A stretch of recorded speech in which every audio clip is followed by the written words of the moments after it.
Hey, welcome everybody to this new video. So in one of the last videos, at the very end, I shot an image of a tree and I said, it's okay, it's a snapshot, but it's not a great image because the conditions are missing. So I said there's no mist around, there's no autumn colors, there's no winter, it might be better. And today we have fog. So I thought to myself, I'm gonna go to this location and reshoot this image with the fog and see if that will be better. So the last time that I had missed, I said I made one big mistake, which was that I shot everything that looked cool, but I didn't really have any proper composition, any scene that I've worked out. So I had like 500 half decent and nice looking images, but nothing that really made justice to the composition, the conditions. So yeah. So I'm just gonna take one snapshot today, which is gonna be this one. You can just see the peaks of the tree line. The foreground is covered in mist, the background is covered in mist, but just the peaks are peeking through a little bit. In effect, it looked quite surreal. So what I don't want to do is being in a rush. However, the conditions are somewhat dissolving already. I think just because the sun is out, so I am a little bit in a rush, but for now I'm just going to take the time. Fortunately, the conditions haven't dissolved too much, so we can still see some of the mist. It's still visible, and it will definitely be visible in the image. Yeah. Oh, that's great. Okay, so I don't want to switch lenses because I do like this look that I get from the 70mm. But I think I'm going to try something, which is going to be a vertical panorama because I want the top of the tree as well. I mean, this shot is fine in and of itself if that's not going to work, but hey, why not? So the composition is obviously very similar to last time. We have these logs on the left and right side, then the main tree, and you can just see the very faint mist still in the image. I mean, it's not that visible, but looking on the back of the camera in the image, it actually has a good impact on the overall composition and, oh, how was that in bracketing? The overall look of the image, so that's perfectly fine. Alright, so I got the first image in the back, and now I got the idea that just probably 200-300 meters in this direction, there's this other image that I also shot in the video, where I said that I walked past this location so many times already. So let's try that composition in mist again. Probably gonna shoot half of the video again in mist. Okay. And you can see how much difference the conditions make and how important they are. And as long as the mist is gonna stay for a couple more minutes, that should be fine. So I should not be waffling to the camera, but actually going, but yeah. Write a comment. I'm gonna show you both images here. Write a comment which image you like more. I'm really interested in your opinion.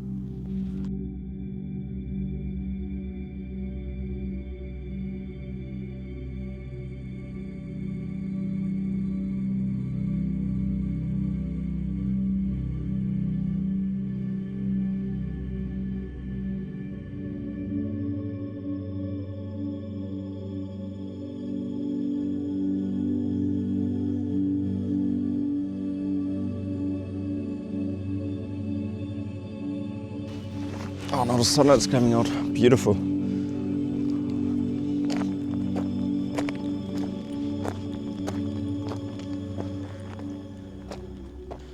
Have a look over here.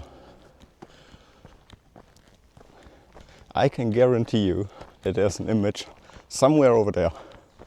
And one day I'm gonna find it. But not today.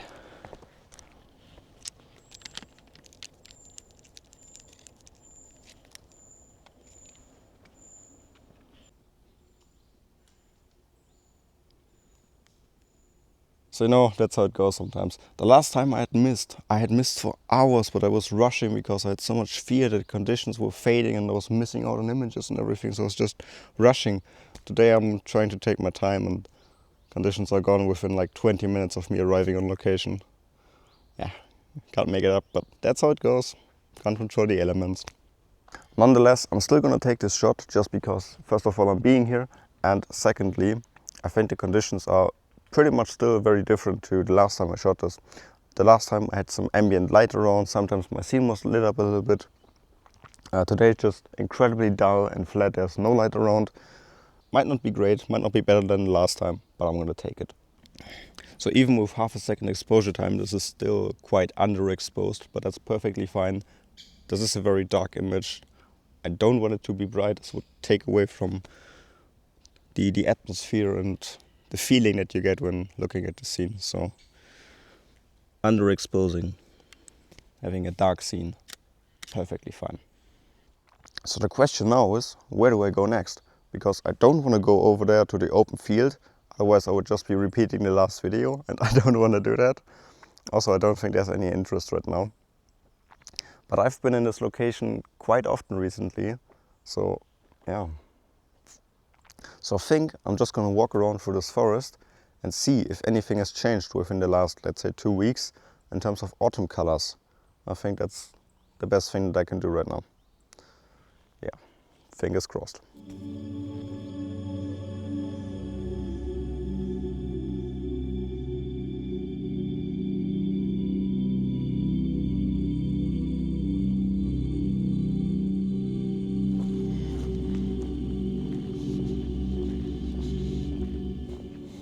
Okay, if you like my photography, I have a course available. It's the first link in the description, and I teach you everything you need to know about landscape photography, settings of your camera, tips and tricks, what you need to take into account when being out in the field, post-processing. I have a section in there on how you can shoot woodlands and forests, what you can do with misty conditions. So everything you need to know, check it out, you might be interested. Or if you like my images, you'd like to have some of them as a print on your wall, I have some of them available. It's also in the description. Alright, so I just found the most gnarly tree that I've seen in ages, probably ever. So first of all, a couple of weeks ago I uploaded a video where I was here early in the morning and I wanted to frame up this particular tree because I thought in the misty conditions that I had it would look awesome. This is the tree over here that I'm talking about. However, on that morning the mist was so strong and there was some backlight from the sun that this tree was just completely covered in shade and there was no detail whatsoever, no point in framing it up. So I thought I'm just gonna shoot it now. Until I walked underneath the tree and could see how incredibly gnarly and characterful it looks. Have a look over here.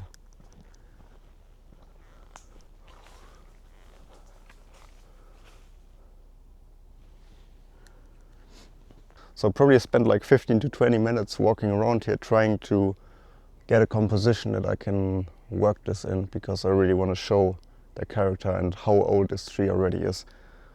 It just looks super, super incredible. And framing it up, trying to make it justice, pretty hard. But I think I found something that will work. So what makes this composition or this tree so hard is, have a look over there. These branches are super, super interesting. They're intertwined with each other and just incredible. And then I have this branch over here, which no matter how I place the camera is coming towards me, because I have to shoot from this place over here because over there there's just leaves and everything. And I do want a clear view of that. So this one is kind of coming towards me, being very dominant as it's coming quite close and sticking into my frame. So I have to include it, just quite don't know how I can make it without it being too dominant and taken away from all the other branches. Honestly, I quite like that image. There's so much chaos, there's so much going on, but I think I just got it somewhat right. So I am placing this tree on the right hand side of frame, just a little bit off center, because on the foreground I have so many branches, and unfortunately, since I want the whole frame, the whole stump, I can't get it out of the frame. I have to include it. I don't like them in my frame, so I'm just trying to get them as much in the left hand side corner, push them down so nobody sees them. No. But I also think it just gives a little bit of interest to the foreground. Maybe the composition would work better without them, but well, gotta work with what I have. So and then the stump that I was talking about, the very dominant one, and the ones which are super interesting, they're kind of like splitting apart, which I think makes them work perfectly. So one more thing, I'm purposefully cutting off my image at 2 spots. One of them is a branch over there on the right hand side, just because too much light is flooding in from that scene. And then the big one, the distracting one, which is coming towards me. And I think it's better to cut it off, zoom in more tightly, to not give it that much dominance, because if I were to zoom out further, it would just make the tree smaller. This branch would still be dominant because it's coming closer towards me. So I think by cutting it off quite tightly, I'm taking away from the distraction. Yeah, man, I'm really happy with that image. That is a great tree. Never thought I'd say that.